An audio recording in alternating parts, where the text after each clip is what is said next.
Good morning, my brothers and sisters. Do you value the thoughts of God? We're going to get this from Psalm 139.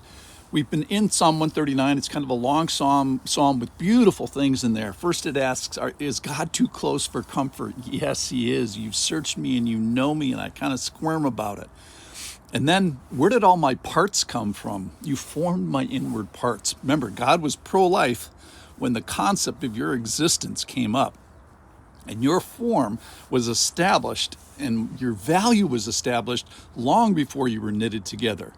And somehow your soul knows this. So the greatest witness to me of the existence of God is the existence of me. The greatest witness to me of the existence of God is the existence of me. So the fact that I'm here tells me that there's a creator, and I enjoy the fruit of this amazing machine that is my body, and I know I was not the originator of this machine, and that only points to you. So the response hopefully is, I praise you that I'm fearfully and wonderfully made. Okay, so today, do I value the thoughts of God? Another way of saying it, do I value what God values? I get this from Psalm 139, verse 17. How precious to me are your thoughts, O God. How vast is the sum of them. How precious to me are your thoughts, O God. How vast is the sum of them. So how much do I value the thoughts of God? Are the thoughts of God just kind of tolerated? I suppose, they're good for you. Or are they esteemed and treasured above what? Above my thoughts. So we should approach, hopefully we approach the courts of God with humble thoughts. And this posture of, I could be wrong about the way that I am thinking. And Lord, how precious to me are your thoughts. So tell me and show me. Do I even have a curiosity about the thoughts of God or contempt? So I saw this video, and it was two marriage counselors talking about, marriages that were in trouble. And what they did is they filmed the couples as they would come in for marriage counseling. And they kind of said that the one thing that was the absolute worst, the things that they could barely, or maybe even couldn't fix, was contempt.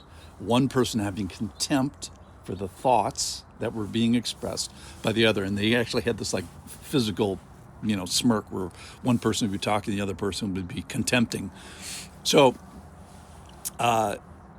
this relational contempt is disregard and devaluing and like disregarding even the thoughts of the other person, which means you devalue the other person. So let's run with this a little bit and let's talk about the implication of having the thoughts of God not in the treasure category, but in the trash category. So if the thoughts of God are not prized and they're out of favor and off the radar, then verse 17 can't be true. How precious to me are your thoughts. So what would be the implications of the preciousness and the value? How would I know that they're valuable to a person? Well, or to myself. Well, I'd give the thoughts of God opportunity. I'd give the thoughts an ear to be heard. On a Sunday sermon, I'd be in church or maybe doing a daily podcast, which you are right now, so thank you.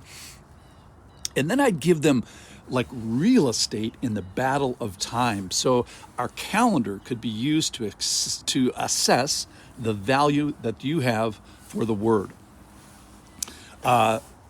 You could ask, is the word a habit? So if you've constantly valued the word, you would then have that reflected in your habits. So there'd be well-worn footprints into your quiet time place, or as I like to say it, your non-quiet time place, because if you're having a quiet time, you're doing it wrong. That's another little lesson.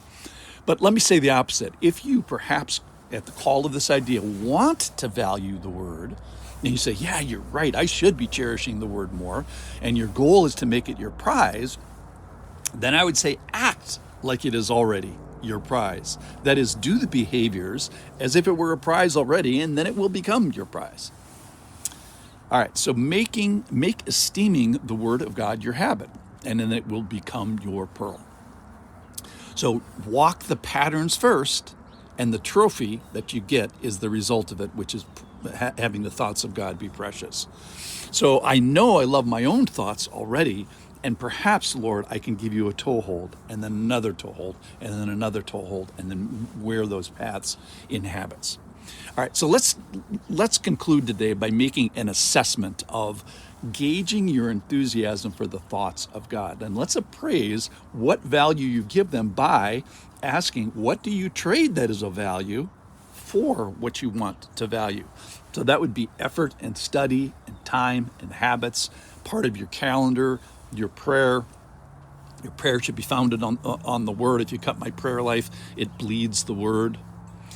Is there memorization? Is there learning? And I would summarize all those things, those 10 things, in one word, which is curiosity. If you're not curious about the Word, my bet is that there's a direct correlation to how you calculate the worth of it. So curiosity equals value held. And no interest in the thoughts of God compounds and correlates to no significant regard for the thoughts of God. Your esteem of the thoughts of God is betrayed by your interest in the thoughts of God, obviously. And the value you hold the thoughts of God can be gauged by your vigor and enthusiasm and curiosity towards them. So let's see if you really do care about what God thinks. Would there be enough evidence to convict you in some kind of a court if you were accused of caring about the thoughts of God? All right, so I have two final suggestions. If you don't value the thoughts of God much, I would say, first of all, begin to have the habits as if you did value them, and soon you will value them. And then secondly, how might God respond? This would be his best day if you heard someone say, Lord, I wish to treasure your thoughts. Will you help me? So that's the final thing, is let's just ask God, Lord, please help me to value your thoughts more, to treasure your thoughts more, and let me hold them as precious. Thanks for listening.